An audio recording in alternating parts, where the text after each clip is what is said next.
Hello and welcome back, my lovely Lovecraftians, to another reading of the Call of Cthulhu manga. Today we'll be reading Cthulhu Cult, and based upon where we left off last time, I feel like this chapter will really get into the madness behind the story. Moggle, Floggle, Cthulhu Riley, Wakal, Noggle, Fatagan. The eyes? Eyes? There were eyeballs. Floating, glowing right above the cultists, sir. Get a hold of yourself, man. This is the New Orleans police. You are engaging in unlawful assembly. Lie down on your stomachs with your hands behind your heads. Do not resist or will be forced to shoot. Don't move. Stop. Cthulhu Fatagan. Restrain them. Stop it. My god. They're completely unarmed, but yet fight. Well, not completely unarmed. Oh my god, no. Stop! Don't do anything stupid, son. Get those bodies down.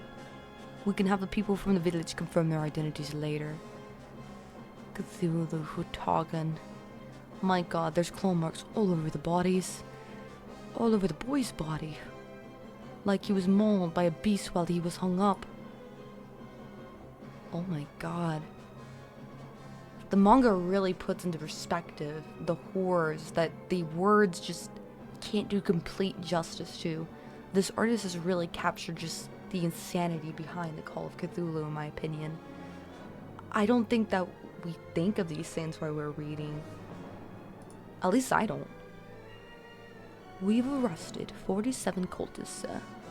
2 of our men are heavily wounded. How many dead?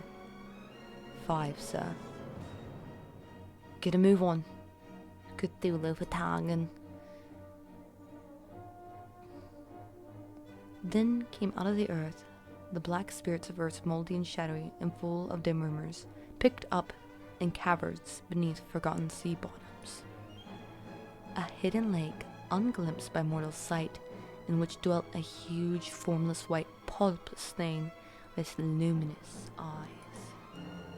The cultists we captured are mixed-blood white folks, along with some other folks from the West Indies of Cape Verde Island.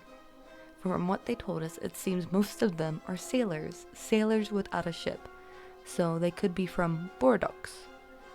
The cultists refused to admit having taken part in the ritual killing you found. They said that the black-winged one that dwells deep inside the swamp came out and killed the sacrifices themselves. The black-winged one? Must be some sort of devil god where they worship. Could be. I still don't get the point of hanging folks upside down like that. Just feels crazy to me. Who said cultists were sane? Sit down. Try to answer my questions. This man's name is Castro, a helmsman, a mestizo of Spanish and Native American descent. Claims to have sailed to many countries and ports. So you have traveled much, but for what purpose? Did you recruit followers for the cult? What's so funny? You also claim to have talked to leaders of the cult and traveled to their compound. What can you... The great old ones came from the stars, they did, and brought their images with them. Long ago, when the first men came, the great old ones entered their dreams, gave them visions. There had been aeons when other things ruled on the earth, and they great cities remain, so them were to still be found as Cyclopsian stones on islands in the Pacific. When the stars were right, they could have plunged from world to world through the sky. But when the stars were wrong, they could not live. They all lay in stone houses in their great city of Riley, preserved by the spells of mighty Cthulhu. for a glorious resurrection when the stars and the earth might once more be ready for them. When after infinities of chaos, the first men came, the great old ones spoke to the sensible among them by molding their dreams, for only this could their language reach the fleshy minds of mammals.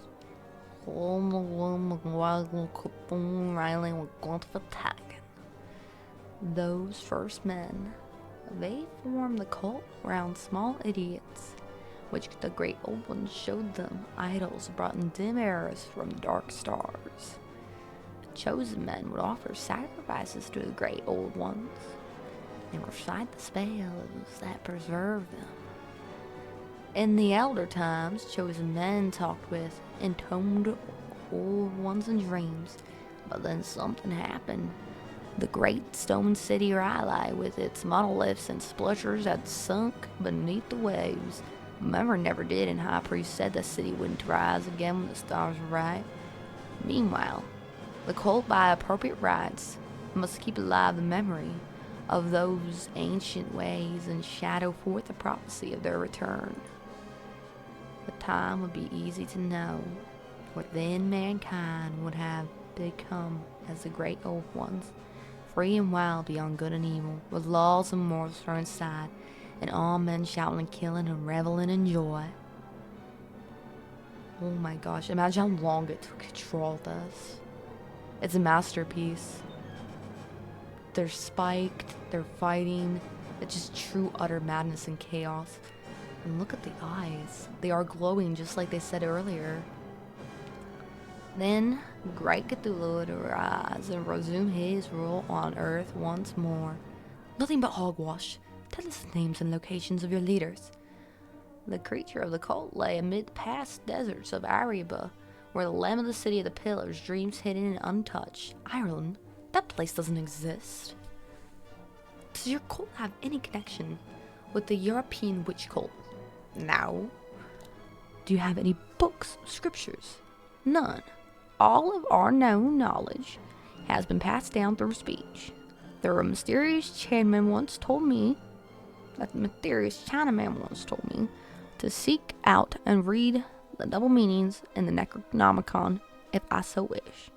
The Necronomicon, a book written in the 1730s by the Arab Abdul al-Hazared. Its copies were exposed and burnt in 1050 by Michael I, but a few remain. That is not dead, which can eternal life, and with strange aeons, even death may die. But do not mistaken, only death awaits those who read the Necronomicon. What kind of nonsense? Man like you would never understand, so ignorant and arrogant that you imagine yourselves the rulers of this earth. The spells you chanted at the ritual, what do they mean? The image is carved in our minds. In his house at Raleigh, dead Cthulhu waits dreaming. Apparently this Cthulhu is sleeping in a city somewhere deep under the sea. All further interrogation into other cult members provided much of the same. Cthulhu. I have never heard this name. Neither have I. Curious, perhaps it from the prehistoric area. I was thinking the same thing, which is why I sought to find out more about this idol. That was my uncle. He was excited by the tale of the sculptor. I did not wonder, for what thoughts must arise upon hearing after I acknowledge of what Legrasse had learned of the cult of a sensitive young man who had dreamed not only the figure and exact hieroglyphics of the swamp-bound image in the Greenland Devil tablet, but had come in his dreams upon at least 3 of the precise words of the formula uttered alike by Esquimalt diabolical Louisianans, though that was not all. Cthulhu Riley. Both of these words appeared in Wilcox's dreams. Could this be mere coincidence, or something more? 7 Thomas Street. Sculptor H.A. Wilcox. This is where he lives.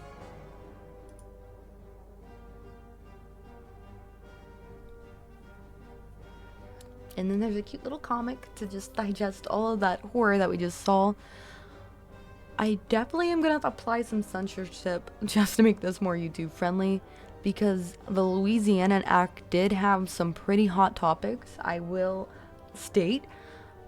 It was done very tastefully though, and I highly do recommend there is physical copies of this as well that you can even find at stores like Barnes & Noble or Amazon. I'm not affiliated with any of them, but I do kind of want to plug the physical copies. I like reading online so we can see it better, but I myself own the Mountains of Madness currently and the Keep on Innsmouth. I'm looking for the Call of Cthulhu one. Obviously, this is one of the more popular ones. This is a story that most people know from H.P. Lovecraft. It's one of his most popular, I would say. It does have a lot of build-up like most of his other stories, but I do like the manga version more than the physical version. The physical version is great, but personally I read more of his short stories because while I do love his descriptions, I really love cutting to the chase and seeing the horrors. It's the build-up that makes me more excited though and lets me appreciate it more. I would love to hear what you guys have to think as well too. Until next time, my lovely Lovecraftians, bye-bye.